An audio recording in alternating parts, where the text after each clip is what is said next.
সাল্লাল্লাহু তাআলা আলাইহি ওয়াসাল্লাম যখন আব্দুল্লাহর পৃষ্ঠ থেকে মা আমিনার সেকিমে জমা হলো, তাও পার ছিল বাবা সোমবার।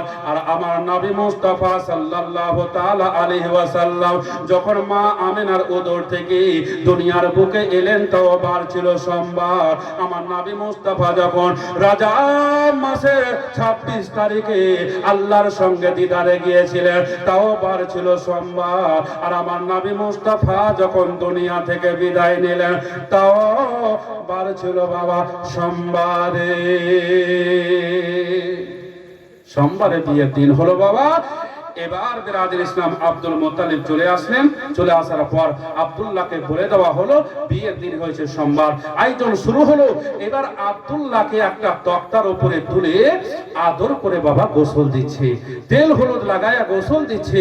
বিরাজুল ইসলাম মানুষের জীবনের দুইটা আদরের গোসল হয়, একটা বিয়ের গোসল আর একটা হচ্ছে শেষ গোসল। দুইটা মানুষের জীবনে আদরের গোসল হয়। তো আব্দুল্লাহর বাবা একটা তক্তার উপরে তুলে তেল হলুদ লাগায় আদর করে গোসল দিচ্ছে। তো আল্লাহর ফেরেশতা জিবরিল আমিন বলছে, আল্লাহ ওটা তোমার বান্দাকে তক্তার উপরে তুলে তেল হলুদ লাগায়া তারে আদর করে গোসল দিচ্ছে, ওটা বান্দা তোমার কে? আল্লাহ রাব্বুল আলামিন বললেন যে আমার ফেরেশতা জিবরিল শুনো, ওটা হচ্ছে আমার শেষ নবীর আব্বা, নাম হলো তার আব্দুল্লাহ। আব্দুল্লাহর বিয়ে হবে আমিনার সঙ্গে, এই জন্য তাকে তক্তার উপরে তুলে তেল হলুদ লাগায়া তাকে আদর করে গোসল বানিয়ে দিচ্ছে। জোরে বলুন সুবহানাল্লাহ।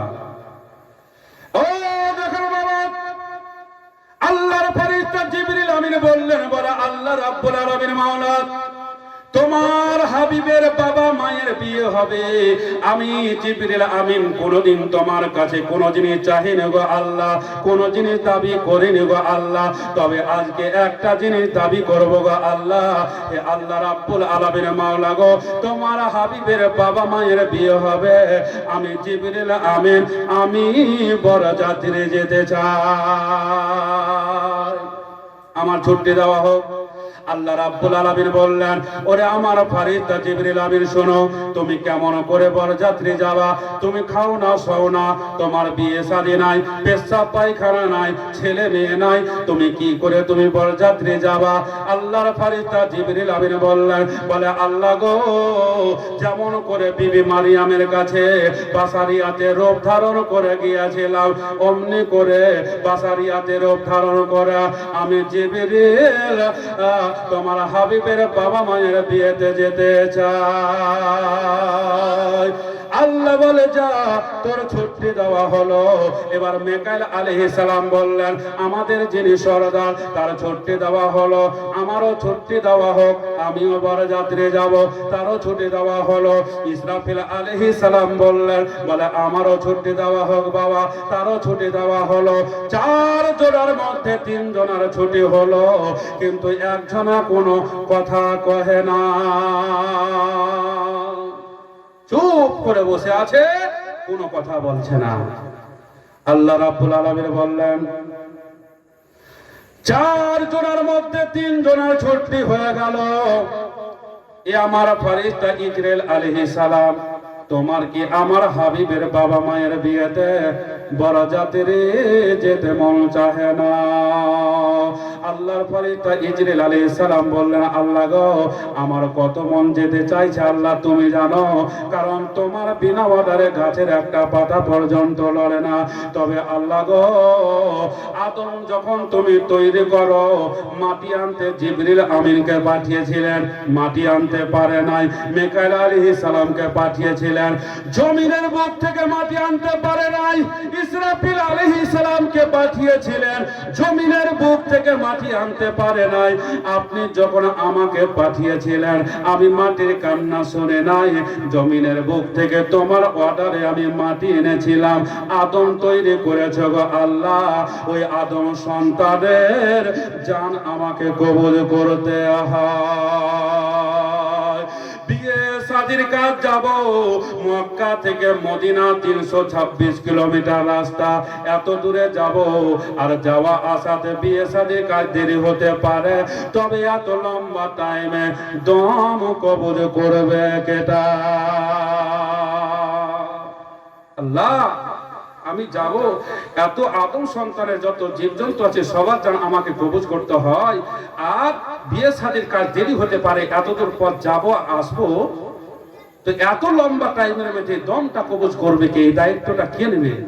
আল্লাহ বলছে, এই মরার কথা ভেবে তুমি বিয়েতে যাবে না? বলে হ্যাঁ। আল্লাহ রাব্বুল আলামিন বললেন, আমার ফেরেশতা ইসরাইল শুনো, আমি আল্লাহ বলে দিলাম, আমার হাবিবের বাবা মায়ের বিয়ে হওয়ার পর যতক্ষণ পর্যন্ত বাসরে না ঢুকবে আমি আল্লাহ ততক্ষণ পর্যন্ত মরাটাকে বন্ধ করে দিলাম। যারা বলছে নবী আমাদের মতো মানুষ ছিল, জগতের মুসলমান, তোর বাবা মায়ের বিয়েতে আল্লাহর কটা রহমতের ফেরেশতা এসেছিল, এটা আগে কহা। আরে নবী তো নবী আছে, নবীর বাবা মায়ের মতো হতে পারবে না রে, কারণ নবী মুস্তাফার বাবা মায়ের বিয়েতে আল্লাহর রহমতের ফেরেশতা ছুটে নিয়েছে। এবার যাই হোক বাবা, লম্বা ওয়াকিয়া অত দূরে যাব না।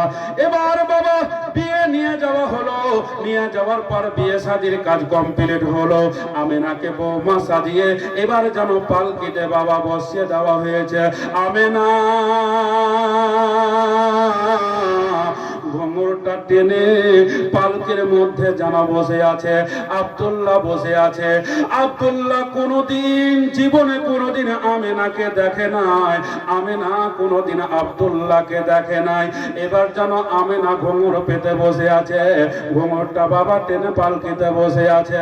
আব্দুল মোত্তালেব বললেন, বিহাই সাহেব গো, এত দূর রাস্তা, দূরের পথে যেতে হবে, তাই তাড়াতাড়ি করে আমাদের বিদায় করে দেয়। আব্দুল মোত্তালেব চারজনকে অর্ডার করলেন, বলে তোমরা তাড়াতাড়ি করে আমিনার পালকিটা ঘাড়ে উঠাও। আমিনার পালকিতে চারজন যেমন হাত দিতে যাবে, আব্দুল মোত্তালেবের কথা শুনে যেমন চারজনা পালকিটা বহাবার জন্য হাত দিতে যাবে, আমিনার বাবা আব্দুল ওয়াহাব জোহরি বাবা বাধা দিয়া দিল। বলে, বিহাই সাহেব খবরদার, আমিনার পালকিটা হাত দেবে না। বলে, কেন? বিয়ে শাদী সব কমপ্লিট হয়েছে, দূরে রাস্তা যেতে হবে, আর বলছে পালকিতে হাত দেব না মানে? আব্দুল ওয়াহাব জোহরি আমিনার বাবা বলছে, বিহাই সাহেব, আমার বেটি আমেনার পালকিতে হাত দেবে না, এই জন্য হাত দেবে না, আমার বেটি আমেনা কোনদিন পর পুরুষের মুখ দেখে না। আমেনা পর পুরুষের কোন পর পুরুষের সাথে কথা বলে নাই, এই জন্য আমার বেটি আমেনার পালকিতে যেন কেউ হাত দিতে পাবে না। আমার বেটি আমেনার পালকি বহাবে কে? যারা মাথা থেকে নিয়ে পা পর্যন্ত একটা সরষা বরাবর পাপ নাই, ওই চারজনা আমার বেটি আমেনার পালকি বহাবে, নচেত অন্য কেউ হাত দিতে পাবে না। আমেনা একটা পরপুরুষের সঙ্গে কথা বলেনি, একটা পরপুরুষের মুখ দেখেনি। আর এখন বর্তমান যুগের মা বোনেরা, স্বামী থাকলো ঘরে, দুলা ভাই যদি চলে এলো তো পানটা ঠেলে গালে ভরে দিল, খাবে না তাও ভরে দিলে। বিরাদের ইসলাম মুআজ্জাজ স্বামীর ইকরাম, স্বামী থাকলো দুলা ভাইয়ের সাথে মেলা যাবে ঘুরতে, হচ্ছে না? বিরাদের ইসলাম, এদের ঠিকানা কোথায় হতে পারে চিন্তা করেছে? এ আমার মা বোনেরা, স্বামীর বিনা অর্ডারে বাড়ির বাইরে পর্যন্ত যেতে পারবে না। তোমার বাবা যদি মরে যায়, মা যদি মরে যায়, স্বামী যদি পারমিশন না দেয় দেখতে যাওয়ার, তাহলে তোমার বাবা মায়ের মরা মুখটা পর্যন্ত তুমি তোমার স্বামীর বিনা অর্ডারে দেখতে পাবে না। স্বামীকে যেমন তেমন মনে করলে হবে না। স্বামীর সঙ্গে যখনই কথা বলবে আদব দিয়ে কথা বলবে, স্বামীর সঙ্গে যখনই কথা বলবে নরম ভাষায় কথা বলবে, নিচু কণ্ঠে কথা বলবে। কারণ স্বামীর চাইতে যেই বিবির কণ্ঠ উঁচু হয়ে যাবে, স্বামীর আওয়াজের চাইতে যেই বিবির আওয়াজ উঁচু হয়ে যাবে, ওই বাড়ি থেকে খোদার রহমত সরে যাবে। জোরে বলুন সুবহানাল্লাহ। এবার আব্দুল মোতালিব চিন্তা ভাবনায় পড়ে গেল, বলছে বিহার সাহেব আপনি তো খুবই ভাজারা লোক গো। বলে কেন? বলে এখন যার মাথা থেকে পা পর্যন্ত একটা সরষা বরাবর পাক নাই, এই চারজন ব্যক্তি ছাড়া আপনি পালকি বহাতে দেবেন না। এখন আমি লোকচারটা কোথায় পাবো? বিয়ের দিন খান যেদিন করতে এসেছিলাম সেদিন বলে দিলে হয়তো 1 মাস দিনটা পিছিয়ে দিয়ে আগে লোকচারটাই ফিট করতো, তারপরে আসতো। বলছে বিহাই সাহেব আপনি যাই বা বলেন না কেন, এই 4 জন ব্যক্তি ছাড়া আমার বেটি আমিনার পালকি আমি বহাতে দেব না, হাত দিতে দেব না। আছে বাবা, আছে, অবশ্যই আছে। না থাকলে তো বাবা শর্তটা দেবে না। আপনারা সম্রাট শাহজাহান নাম শুনেছেন বাবা? সম্রাট শাহজাহান মমতাজের তাজমহল তৈরি করে নাই, উনি বাবা একখানা মসজিদ তৈরি করেছিল। আর মসজিদ খানার ভিত বাবা কিবলামুখী হয় নাই, একটু যেন বেঁকা হয়ে গিয়েছিল। আর এবার যেন মৌলানা সাহেবরা ফাতোয়া দিল, ওগো সম্রাট শাহজাহান আপনার মসজিদে নামাজ হবে না। বলে কেন? বলে তোমার মসজিদের মুখটা কিবলামুখী হয় নাই, এই জন্য নামাজ হবে না। মুফতি সাহেব ফাতোয়া আছে বলে দিল, বলে মসজিদে নামাজ হবে না। বলে তাহলে কি করতে হবে? বলে গোটা মসজিদের ভিতকে ভেঙে আবার নতুন করে কিবলা নির্ণয় করে আবার ভিত তৈরি করতে হবে। আব্দুল মোতালেব কি বলে? সম্রাট শাহজাহান তাহাজ্জুদের নামাজ পড়ে হু হু করে কাঁদে আল্লাহ। মুফতি সাহেবরা ফাতোয়া আছে বলে দিল, মাওলানা সাহেবরা ফাতোয়া আছে বলে দিল যে মসজিদের ভিত না হয় মসজিদটাকে ভেঙে দিতে হবে, আবার নতুন করে ভিত করে তৈরি করতে হবে। কিন্তু ফাতোয়া আছে বলে দিল, কিন্তু এত লক্ষ লক্ষ টাকা খরচ করে মসজিদ তৈরি করলাম, ভেঙে দিয়ে আবার নতুন করে তৈরি করা এটা কিন্তু চারটিখানে কথা নয়। সম্রাট শাহজাহান হু হু করে কাঁদছে। আল্লাহ রাব্বুল আলামিন সম্রাট শাহজাহানকে বলছে, ওরে সম্রাট শাহজাহান তুমি চলে যাও, তুমি 2টা ব্যক্তিকে খুঁজে বের করো, যেই 2টা ব্যক্তির 40 বছর ধরে ফজরের নামাজ কাজা নাই, তাহাজ্জুদের নামাজ কাজা নাই। ওই 2টা ব্যক্তিকে খুঁজে বের করো আর মসজিদের দেওয়ালে হাত দেবে, দেখবে মসজিদটা সোজা হইয়া গেছে। এবার বাবা সম্রাট শাহজাহান খুঁজতে আরম্ভ করলো, খুঁজতে খুঁজতে বাবা একজনও খুঁজে পাওয়া গেল না। আল্লাহ রাব্বুল আলামিন বললেন, ও সম্রাট শাহজাহান তুমি চলে যাও অমুক জায়গাতে, আমার একজন বন্ধু আছে যার নাম হলো হযরতে শামসুদ তামরাজি খাজা রাহমাতুল্লাহ তাআলা আলাই। ওনার 40 বছর ধরে ফজরের নামাজ কাজা নাই, তাহাজ্জুদের নামাজ কাজা নাই। যাও আর তাকে নিয়ে গিয়ে দেওয়ালে হাত দাও, দেখবে মসজিদ সোজা হয়ে গেছে। আব্দুল মোতালেব বলে সম্রাট শাহজাহান চলে গেলেন, দেখছেন বাবা শামসুদ তামরাজি খাজা রাহমাতুল্লাহ তাআলা আলাইহি বাবা আল্লাহর ধ্যানে মগ্ন আছেন। এবার বাবা সালাম দেওয়া হলো, সালাম দেওয়ার পরে বলছে যে আপনার নাকি 40 বছর ধরে ফজরের নামাজ কাজা নাই, তাহাজ্জুদের নামাজ কাজা নাই। হযরতে শামসুদ তামরাজি খাজা রাহমাতুল্লাহ তাআলা আলাইহি চমকে উঠেছে, বলল আমার 40 বছর ধরে ফজরের নামাজ কাজা নাই, তাহাজ্জুদের নামাজ কাজা নাই, এই কথা তুমি জানলে কি করে? সম্রাট শাহজাহান বললেন, বলে হুজুর গো আপনি যার ইবাদত করেন সেই আল্লাহ আমারে বলেছে। এবার হযরত শামসুদ তামরাজি খাজা রাহমাতুল্লাহ তাআলা আলাইহি বললেন, ওগো সম্রাট শাহজাহান, তাহলে আপনি একটু দাঁড়ান, আল্লাহর সঙ্গে দুটো কথা বলতে দেন। সম্রাট শাহজাহান দাঁড়িয়ে আছে। এবার হযরতে শামসুত তামরাজি খাজা রাহমাতুল্লাহ তাআলা আলাইহি আল্লাহর সঙ্গে কথা বলছে, বলে আল্লাহ গো রব্বুল আলামিন মাওলা, আমি নামাজ পড়ি তোমাকে পাওয়ার জন্য, তোমার রাসূলকে পাওয়ার জন্য, আমি ইবাদত করি তোমাকে রাজি করার জন্য, তোমার হাবিবকে পাওয়ার জন্য। আল্লাহ গো আমি নামাজ পড়ে আমাকে বড় পীর বলে মানে, বড় বলে সম্মান দেয়, এটাই আমি চাই না।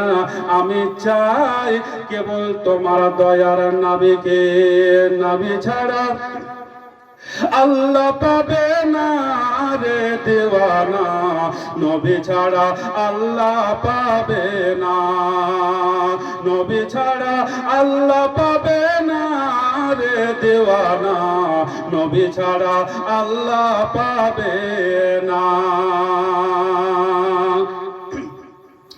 दुनिया चाहे खुदा के राजी, खुदा चाहे नबी के राजी, दुनिया चाहे खुदा के राजी, खुदा चाहे नबी के राजी।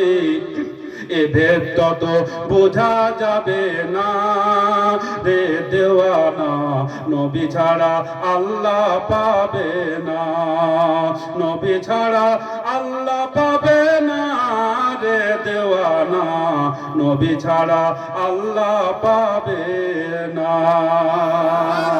জোরে বলা যাবে না সুবহানাল্লাহ? মহব্বতে বলুন সুবহানাল্লাহ।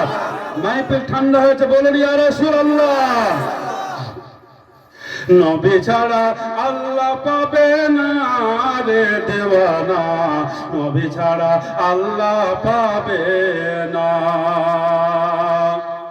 আল্লাহ বলেন কোরআন পাকে, যে জন পেতে চাই আমাকে, আল্লাহ বলে কোরআন পাকে, যে জন পেতে চাই আমাকে, ধরো আগে নূর নবীর দামান খানা রে দেওয়ানা, নবী ছাড়া আল্লাহ পাবে না, নবী ছাড়া আল্লাহ পাবে না রে দেওয়ানা, নবী ছাড়া আল্লাহ পাবে না।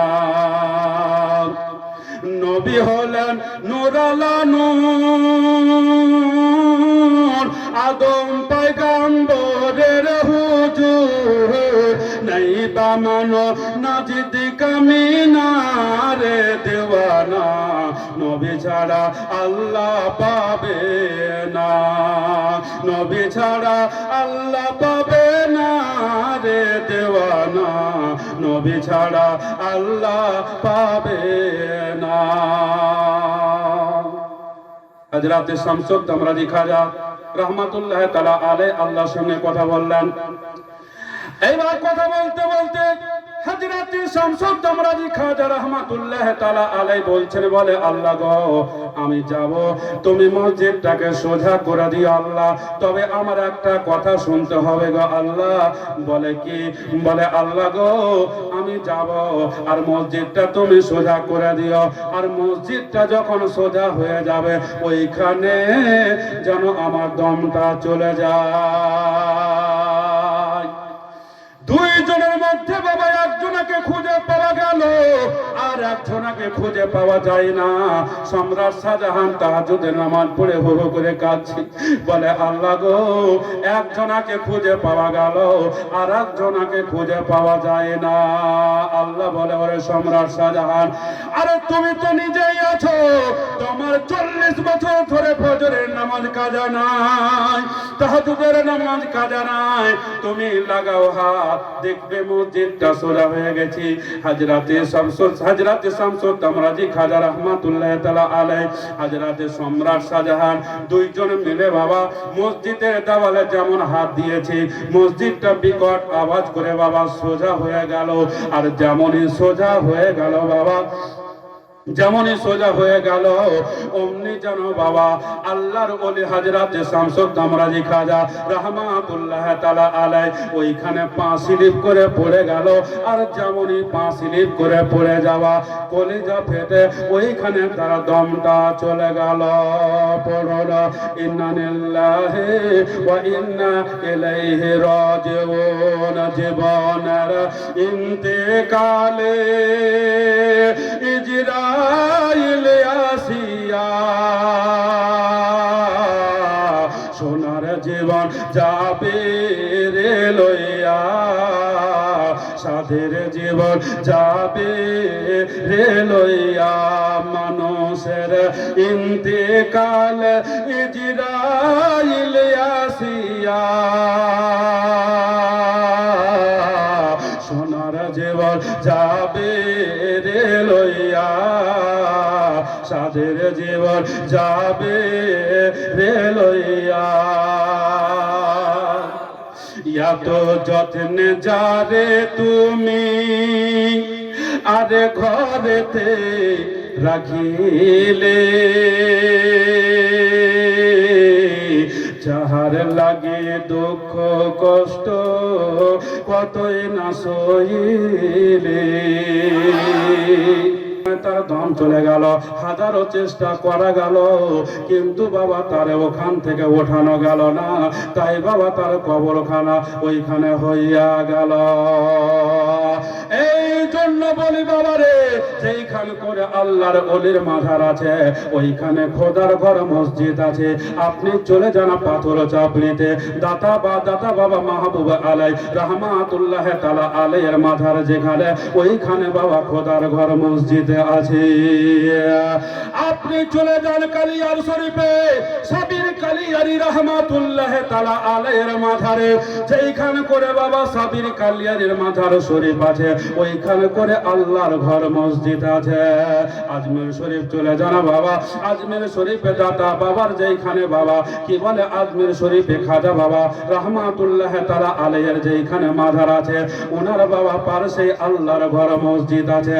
এমনি করে বাবা পিরানে পীর দরগা শরীফ সবলাপুরে চলে যান, হুজুর আখি বিয়ার মাজার যেইখানে মসজিদ বাবা সেইখানে আলাউল হক পান্নবী রাহমাতুল্লাহ তাআলা আলাইহির মাজার যেইখানে মসজিদ আছে বাবা সেইখানে হযরতে মাকদুম সিমনা রাহমাতুল্লাহ তাআলা আলাইহির মাজার যেইখানে খোদার ঘর মসজিদ ওইখানে। এবার দেখেন বাবা সম্রাট শাহজাহান তো বাবা দুই চোর হয়ে মসজিদটা সোজা হয়ে গেল। আব্দুল মোতালেব বলছেন চারটা লোক কোথায় পাবো? পাওয়া যায় না যারা মাথা থেকে পা পর্যন্ত একটা সরষা বরাবর পাপ নাই। আব্দুল মোতালেব চিন্তায় চিন্তিত হইয়া আছে বাবা। ও বাবা রে, এবার যেন আল্লাহ পাকের অর্ডার হয়ে গেল। এই আমার ফেরেশতা জিবরিল আমিন শোনো, মিকাইল আলাইহিস সালাম শোনো, ইসরাফিল আলাইহিস সালাম শোনো, ইজরাইল আলাইহিস সালাম শোনো, তোমরা চারজনা বাসারিয়াতে রূপ ধারণ করে মানুষের রূপ ধারণ করে তোমরা চলে যাও আমার বিশ্ব নবীর বাবা মায়ের পালকিটাকে তোমরা ঘাড়ে করে বইয়া মদিনা থেকে মক্কা পৌঁছে দাও।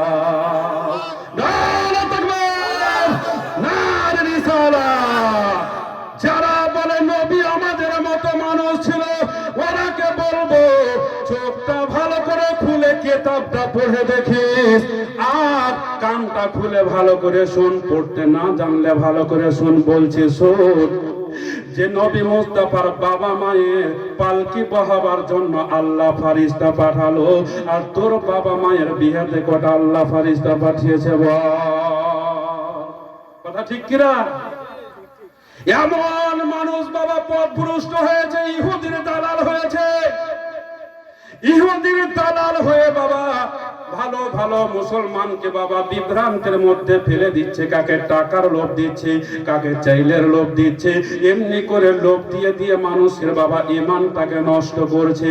আগে আমরা দেখতাম ধন মালের চোর বাবা বাড়িতে ধন চুরি করার জন্য, টাকা চুরি করার জন্য, বাড়িতে চুরি করার জন্য যেত। এখন বর্তমান যুগে ওই ভয়টা মানুষের নাই। বাড়িতে ধন থাকলে চুরি করতে চোর যাবে না, টাকা থাকলে চুরি করতে বাবা চোর যাবে না।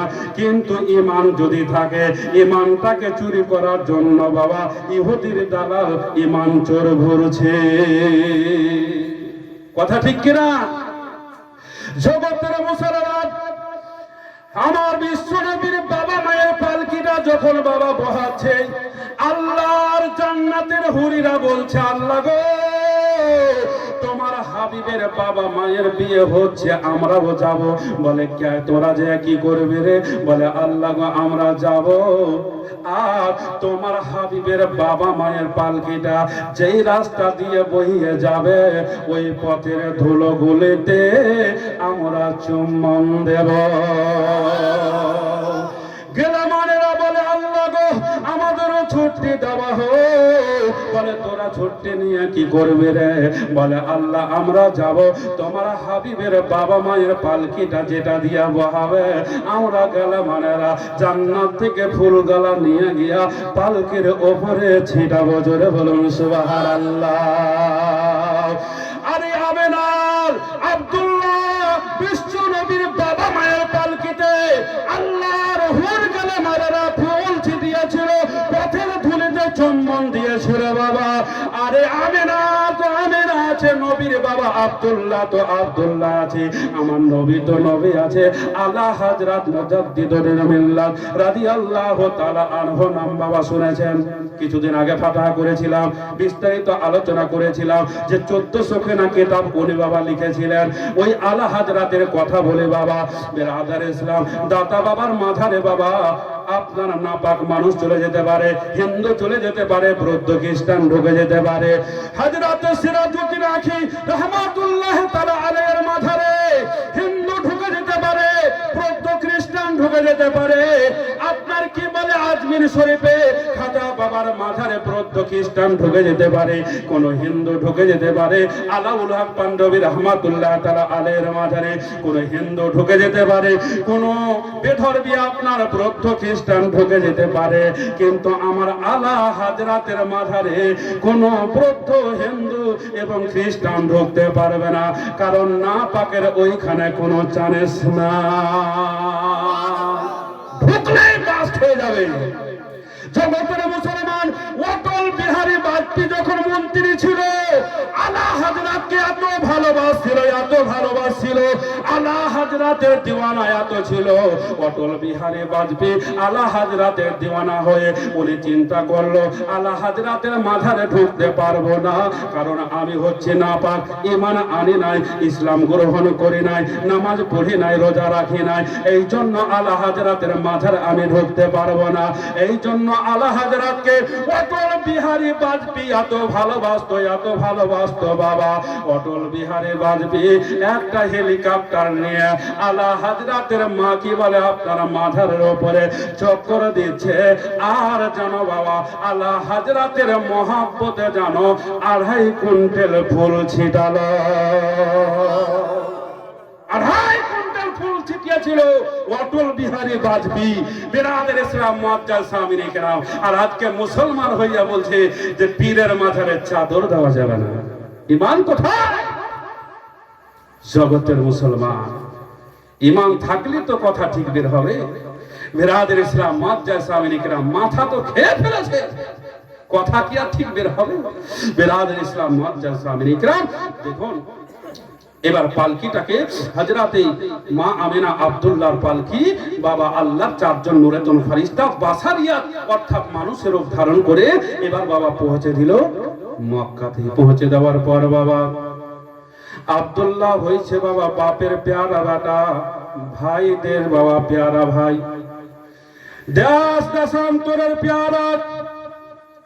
আব্দুল্লাহ খুব ভালো ছেলে, বিয়ের আগে শিকার করে বেড়াতো, উনি বাবা বিয়ের পরেও যেন শিকারে চলে যাচ্ছে। আব্দুল্লাহর যেই পথ দিয়ে বাবা আনা জানা, ওইখানে বাবা যেন একটা মুলকে স্বামী একটা বাদশার বেটির নাম হলো তার ফাতেমা, একটা যেন বাবা ওইখানে ঘর বানিয়ে ফেলেছে। আব্দুল্লাহ আজ না হয় কাল আসবে, আব্দুল্লাহকে ডেকে নাস্তা করাবো, নিজের মনের কথা বলবো। এবার আব্দুল্লাহ বিয়ের আগে শিকার করে বেড়াতো, বিয়ের পরে উনি বাবা শিকারে চলে যাচ্ছে। এবার যেতে যেতে দেখছে যেন একখানা রাস্তার কোলে ঘর বানানো রয়েছে, একটা দরজা আর একটা জানালা। আব্দুল্লাহ বলছে, আহারে এই রাস্তা দিয়ে কত আনা জানা করেছি, ঘর তো দেখি নাই, ঘর তো দেখি নাই, কিন্তু হঠাৎ করে ঘরটা বানালো জিন আছে না ভূত আছে জানি না, আমার দেখে লাভ নাই, আমার কাজ আমাকে করতে হবে। এবার আব্দুল্লাহ ঘরটা পার হয়ে বাবা এবার যেন শিকারে চলে যাচ্ছে, একটু পার হয়েছে, ঘরটা পার হয়ে একটু গিয়েছে, এবার ঘরের ভিতর থেকে যেন ডাক দিচ্ছে ফাতেমা, বলে আব্দুল্লাহ রে আব্দুল্লাহ, একটু পিছনে চেয়ে দেখ রে আব্দুল্লাহ। আহারে আব্দুল্লাহ পিছনে মুখটা ঘোরাইয়া দেখলো, আহারে এটা হচ্ছে নারীর আওয়াজ। আহারে কোকিল যেন ফেল হয়ে যাবে রে, এত সুন্দর আওয়াজ। আব্দুল্লাহ পিছনে ঘুরে দেখলো, কাউকে দেখতে পেল না। আব্দুল্লাহ আবার আগে বেড়ে গেল। ফাতেমা ঘরের ভিতর থেকে ডাক দিচ্ছে, বলে আব্দুল্লাহ রে আব্দুল্লাহ, পিছনে চেয়ে দেখ, চাঁদ যদি দেখতে হয় রে আব্দুল্লাহ, চাঁদ যদি দেখতে হয় আসমানে মিলবে, জমিনে মিলবে না।